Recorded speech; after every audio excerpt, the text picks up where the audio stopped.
We were recently taking a train from Amsterdam to Brussels to catch a flight the next morning from Brussels back to the US. We had been traveling for a bit over 2 months and had spent the last 3 weeks in the Netherlands, staying in Utrecht, The Hague, and Leiden, with a final week in Amsterdam. We got into a conversation with a couple in front of us from the US. They'd been traveling for the last few weeks and had a long list of places they had visited during their trip. Last night was Amsterdam. They arrived the previous afternoon on a train from Germany, checked into their hotel, had dinner, walked around the city near their hotel in the evening, then checked out the next morning, and were now headed south to check Brussels and Bruges off of their list. That conversation made me think a bit about different travel philosophies, about taking a series of quick, focused trips to different places versus longer stays at fewer places where you could take the time to wander around and see a place in more depth. It made me think about how long should someone visit a particular destination? What's the optimal duration? Spending a few hours in the evening walking around central Amsterdam is obviously too short to really experience the place, but a person could get a fast impression that would be lasting and memorable. A few hours to experience the canals, the housing, the whole sense of place that would leave someone with a vivid mental picture that would be a lasting experience. A person could use that type of short experience to better understand a place. Like visiting Manhattan for a long afternoon and evening. Get off the train and walk around Midtown, loop up through the southern end of Central Park, Times Square, maybe catch a cab to Greenwich Village or Battery Park. You'd leave the next morning with a vivid mental picture of the city that would help round out your experience of the world. But you'd also have just scratched the surface, like sitting on top of one of those red tour buses on its route past the major attractions. You can say you visited for a few hours, saw a lot, but that's about it. You can't really get any deeper knowledge or understanding of a place from that kind of brief visit. So the question becomes, how long should you visit a particular destination? What's the minimum time needed to make the visit worthwhile? The answer will be different for each person. Some may want to quickly experience the main attractions, others may want to add a tier of more subtle experiences. And that can extend out indefinitely depending on what you're looking to get out of your travels. We used to allocate 3 or 4 days when visiting a new place. Arrive after lunch on the first day, check into the accommodations in the afternoon, take 2 or 3 full days to look around, then leave the morning of the last day. We could cover a lot of ground with that schedule. The departure day usually consisted of a 3 or 4 hour plane or train journey to get to an entirely new place where we would do the same routine again.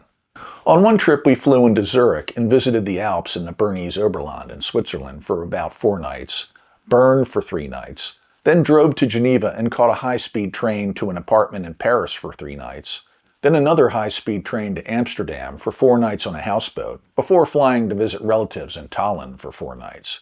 We covered a lot of ground, saw an incredible amount, but looking back it was too rushed. We had been to Paris and Tallinn a few times before, so the sightseeing pressure was off in those cities.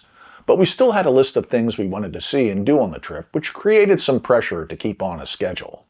Of course, it was an amazing experience for which we are profoundly grateful. We covered a lot of ground, had a wide range of amazing experiences. The memories will last us a lifetime. We left planning to eventually return to Switzerland and stay much longer, settle in for at least 2 weeks or more. The longer the better. Renting a furnished place for a month usually gets you a decent discount. That gives you the time to get in sync with life in the place. A less ambitious agenda with minimal stress. The freedom to wander around and do what you really feel like each day. More relaxing, less pressure, more enjoyable. A lot different from the fast sightseeing trips. If you like this kind of content, please take a moment to like this video and subscribe to our channel. We also have a free newsletter that focuses on expat and slow traveler issues that you might also find interesting. The link to subscribe is in the notes.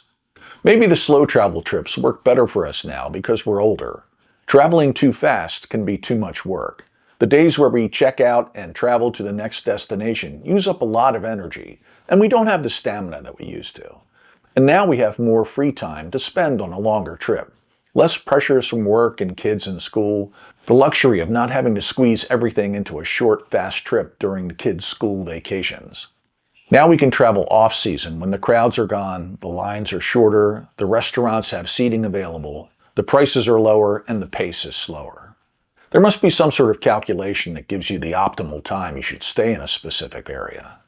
Like adding up the number of pages in a travel guidebook devoted to the place, multiply that by the number of hours you've spent browsing sites on the internet to dig deeper, add the number of local restaurants and some additional points for day trips or hikes that you may want to take, and divide that total by the daily cost of a monthly apartment rental. Maybe a programmer can come up with a viable algorithm, too many factors to calculate. What we usually do is spend some time learning about a destination, find the things that interest us, figure out how long we need to stay to see what we want, add some time for afternoons sitting at cafes, then add 50% or so to that amount, or maybe 75%. It's not a very formal process, but it seems to work for us. Part of the calculation depends on what you're trying to get from the experience. Slowing down to match the pace of an island beach village takes a different sort of effort than exploring the history of Vienna, and each can take a while to accomplish. Maybe the best approach is to think about your initial visit as a trial run at living in the location, and then determine what duration would give you an adequate experience of the resident life. Smaller places could work at 2 weeks, or maybe you need longer to slow down and get in sync with local life. Other places may seem like you need 2 months, but for some reason you sync up pretty quickly. Maybe it depends on how different the lifestyle is from your home life. The pacing, the scale, the environment. Going from living in a big Western city to a foreign big Western city may not require that much time to adjust. Going from a big Western city to a rural seaside village could take you a while to get in sync. So choosing between slow travel and fast travel basically depends on your goals, preferences, and circumstances. Let's compare some issues to brainstorm how to determine which approach is right for you at a specific destination. The first question is usually about budget. How much can you spend to visit the destination?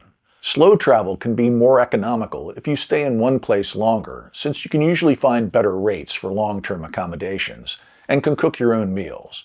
Fast travel can involve more costs for transportation and require more expensive short-term accommodation options. But in the end, this can even out, since you'll travel for a longer period as a slow traveler, so the costs can end up being basically the same. How much time do you have available to travel? Do you have work, family, or other commitments that limit the time you can be away from home? Can you get around any of those limitations? For example, can you work while you're on the road? And what are your personal preferences about traveling? Do you enjoy leisurely exploration or learning about a destination at a more relaxed pace? Or do you focus on hitting major highlights and seeing as much as possible in a short time and don't mind a busier schedule? This also involves the pace of life at the destination. A destination with a slower, more relaxed pace may take longer to visit since life moves at a slower pace. Do you prefer to plan out trips in detail, or are you more flexible and spontaneous? Fast travel usually requires more planning and a need to stick to a schedule to maximize your itinerary, while slower travel usually gives you more flexibility to change plans based on what you discover along the way and explore unplanned opportunities. What kind of travel style do you prefer? Fast travel can mean frequent changes in location, and it's best suited for those who enjoy a high-paced, energetic travel experience, but it can be tiring. Slow travel suits people who prefer to settle into one place and avoid the stress of constant changes in location. What type of accommodations do you prefer? Fast travel usually means staying in a hotel, which provides a more predictable and consistent experience and a decent level of comfort. Slow travelers usually rent a furnished apartment and settle in, but the level of quality and overall experience can be unpredictable, since these rentals are usually offered by private parties. What kinds of activities and attractions do you like? Does the destination require you to spend a longer time to fully engage in those activities? For example, does it take a half a day to get to an attraction that you want to visit? That means a longer stay may be necessary.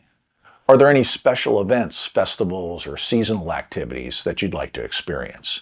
That may influence the ideal duration of your stay, but it can impact your budget since those events can attract large numbers of travelers. We like the Fringe Festival in Edinburgh, which takes place for most of August, but the lodging prices are crazy during that time of year, so we usually can't make it. How about your health? Are you in good health and able to manage the duration of your stay? Look at factors like local healthcare services and any health precautions.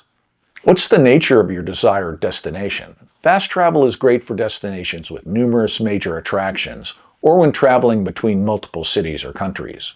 Slow travel works well in destinations where there's a lot to explore at a relaxed pace, such as regions rich in culture and history. Also factor in the size and scope of the destination. In a large city or region, you may need more time to explore. For small towns or villages, a shorter stay may suffice, or a longer stay if you're seeking a slower experience. Transportation options within a destination also matter. How easy will it be to get around?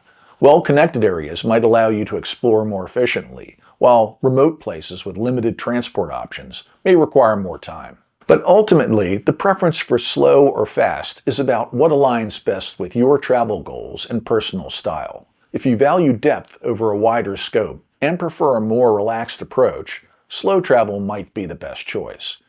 If you want to see and do as much as possible in a short time and don't mind a hectic schedule, fast travel is the way to go.